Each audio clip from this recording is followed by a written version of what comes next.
네, 안녕하세요. 6월 3일 화요일입니다.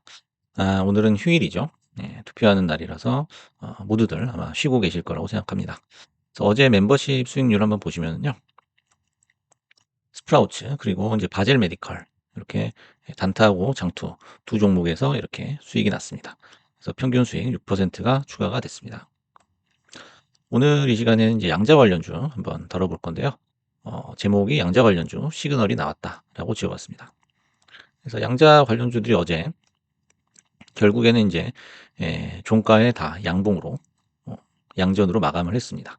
그래서 뭐 장중에는 음전을 하기도 했지만은 역시 반등이 나오는 움직임이었습니다. 그래서 한 3-4일 동안 빠졌죠. 네, 디에이브를 필두로 해 가지고 좀 빠졌는데요. 고걸 인제 회복을 하고 다시 또 시동을 거는 그런 모습을 한번 체크를 해 보겠습니다. 먼저 인제 양자 관련주 기사인데요. 대부분 이제 디에이브 관련 기사입니다.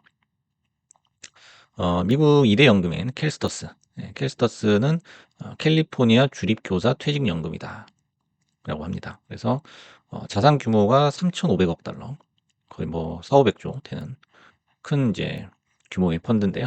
그 연금 중에서 이제 두 번째로 큰 규모라고 합니다. 여기서 이제 디에이브 퀀텀의 주식을 매입했다라는 소식이에요. 그래서 1분기에 21만 주를 매입을 했다라고 합니다.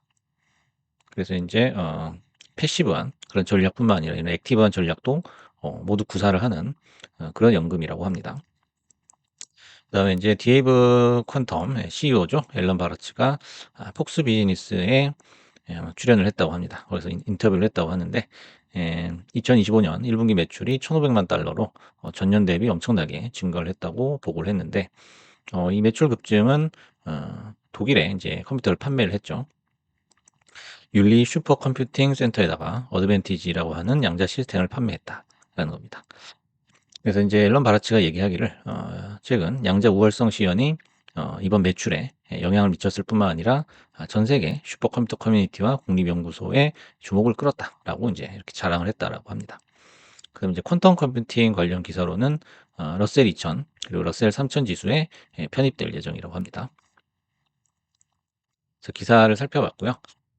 이번에 기술적인 어떤 분석을 한번 해볼까 합니다. 그래서 D웨이브가 3일 정도 하락한 후에 이제 상승 기차가 출발한다라는 제목인데요. 장중에 음전을 했었죠. 5분봉 한번 보시면 굉장히 많이 흔들었어요. 네. 그래서 여기서 이제 단타로 단기로 좀 많은 물량을 실었던 분들은 아마 이쯤에서 손절을 했을 수도 있어요. 하지만 늘 말씀드리지만은 어 양자 관련주를 단타를 칠 수도 있지만 요거 인제 장기로 가져갈 수 있는 종목이다라고 말씀드렸기 때문에 저가로 떨어질 때 오히려 모아야 된다는 거죠. 그래서 막 이렇게 흔든다고 여기서 도망가서는 절대 안 된다는 거죠. 그래서 장중에 좀 이렇게 흔드는 걸 볼 수가 있었습니다. 하지만 인제 흔들림이 끝나고 쌍바닥을 찍고 바로 올라가는 그런 모습을 볼 수가 있었죠. 그래서 인제 이 흔드는 모습은 매수세, 그다음에 매도세의 어떤 힘의 충돌이라고 볼 수 있죠. 그래서 장중에 어떤 의심 매물, '이게 과연 더 갈 수 있을까?'라는 그런 의심 매물, 그다음에 인제 차익 실현 매물이죠. '인제 이만큼 먹었으면 됐다. 인제 여기서 내리자. 하차하자.' 요런 매물들이 인제 쏟아져 나오는 그런 모습이었죠. 그렇게 음전을 했었지만 결국에는 15달러 대에서 쌍바닥을 찍고 바로 급발진해 가지고 종가까지 그냥 뭐 노밖으로 밀어 올려 버렸죠. 그래서 인제 주식을 인제 하실 때 가장 중요한 것은 인제 매수 타이밍을 보는 거죠. 그래서 인제 주식의 호가창을 이렇게 보시면은 사람들이 '눈치를 보고 있다.'라는 거를 인제 알 수 있을 때가 있습니다. 그때 눈치 볼 때는 이제 같이 눈치를 보는 게 중요하죠. 그리고 어제처럼 이렇게 쌍바닥 찍고 올라간다라는 그 방향이 한쪽으로 결정이 된다 하면은 주저없이 매수를 해야 된다는 거죠. 그래서 이 매수 구간 동안에 수익을 내는 것이 중요합니다. 그래서 눈치 볼 땐 같이 눈치를 보고 방향이 결정이 되면 이 결정이란 말이 중요하죠. 결정이 되면 매수를 들어가면 된다는 거죠.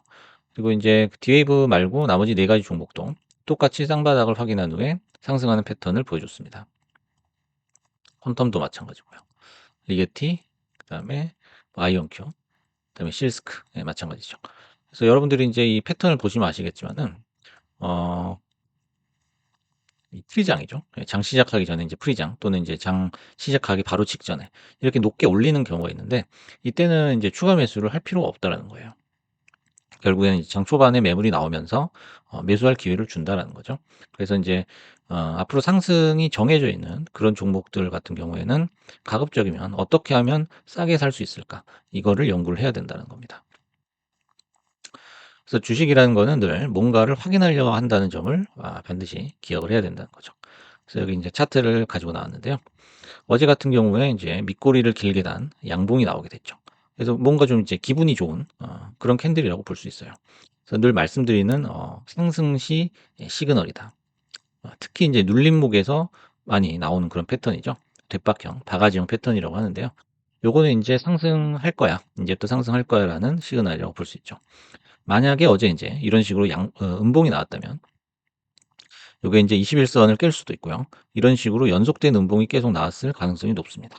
왜냐면은 이 방향이 결정이 났다고 사람들이 생각을 하거든요. 그리고 그 생각들이 모여서 그 의견이 모여서 컨센서스를 형성을 하게 되는 거거든요.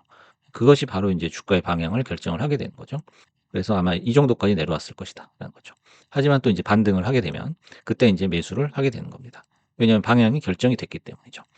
그래서 하락 시에는 인제 던져 버리거나 또는 인제 서둘러서 매수하거나 하지 마시고요. 하락할 때는 인제 다시 반등이 나올 때까지 기다려야 되는 거예요. 그래서 추가 매수를 위해서는 항상 이 대기라는 액션이 필요하다라는 거를 강조를 하고 싶습니다. 그래서 인제 어제 같은 경우에 요런 돛박형이 나왔기 때문에 향후 주가 움직임을 한 1-2주 정도 예상을 해 본다면은 요 빨간 선 같은 움직임이 나올 가능성이 굉장히 높죠. 그래서 쭉 상승을 하다가 전고점인 아마 $19, $20 선 언저리를 돌파를 하게 될 겁니다. 그다음에는 인제 어김없이 풀백 되돌림이 나오게 되죠. 이 되돌림이 나오게 되는 거는 결국엔 요 두 가지 컨센서스 때문이거든요. '여기서 $20 까지 찍었는데 더 갈 수 있을까?' 또는 '아 난 여기까지 먹었으니까 배가 불러. 그러니까 이만하면 됐어.' 네. 요런 두 가지의 컨센에 의해서 매물이 인제 쏟아지게 되는 거예요. 그러면 이제 주가는 되돌림 현상이 나오게 된다는 거죠. 21, 22 까지 찍고 20, 19 까지 내려가게 되는 거예요. 그럼 또 인제 초보자분들은 여기서 던지게 되거든요. 예. 고 습관을 버려야 됩니다. 그래서 이 지점이 어떻게 보면은 상승 초입이 될 수가 있는 거예요. 왜냐면은 이제 풀백을 통해서 요런 두 가지 매물들이 다 소화가 되는 거거든요.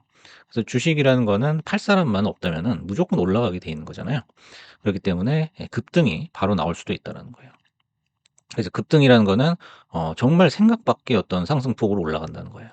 왜냐하면 이제 매물이 없고 가볍기 때문에. 그리고 디에이브 같은 경우에는 현재 천장이 없어요. 예. 천장이 없습니다. 월봉을 다시 보시면요. 지금 여기 역사적 신고가였죠. $13. 예. $14. 여기 선을 넘고 나서부터는 천장이 없는 상태거든요. 그러니까 여기 천장에서 놀고 있는 거예요. 천장에서 놀고 있고 매물이라고 해 봐야 지금 $18 대, $19 대 요 매물이 좀 남아 있긴 한데 여기를 뚫게 되면은 또 다른 천장이 생기는 거기 때문에 거기서는 이제 어떤 식으로 올라갈지 아무도 예측을 할 수가 없는 거죠. 그래서 요런 인제 패턴이 나올 가능성이 높다라는 거예요. 그래서 여기 인제 점선으로 검정색 점선으로 이렇게 선을 그어 놨는데요. 인제 주가 차트를 분석을 하시다 보면 뭐 전고점이라든지 전저점이라든지 그다음에 라운드 피겨 끝에가 0 으로 끝나는 뭐 10, 15, 20 요런 거죠. 그다음에 인제 거래가 급증하는 지점이 있어요, 어떤 외부 이슈로 인해서. 고런 인제 지점에서는 굉장히 캔들들이 중첩이 되는 모습을 많이 볼 수가 있습니다. 그래서 캔들이 이렇게 일방적으로 올라가고 내려가면 가로선을 그었을 때 이게 겹치는 게 많지가 않아요. 하지만 중요한 포인트에서는 반드시 캔들들이 서로 겹치게 돼 있단 말이에요, 가로선에. 거기가 인제 지지선 혹은 저항선이 될 수가 있다라는 거죠. 그런 중요한 라인을 체크를 하시면서 매매를 하셔야겠습니다. 그래서 어제 반등이 나왔던 양자 관련주에 대해서 한번 설명을 해 봤고요. 여러분들 뭐 중장기적으로도 괜찮은 섹터니깐요. 잘 매매하셔 가지고 큰 수익 거둬 보시기 바라겠습니다. 감사합니다.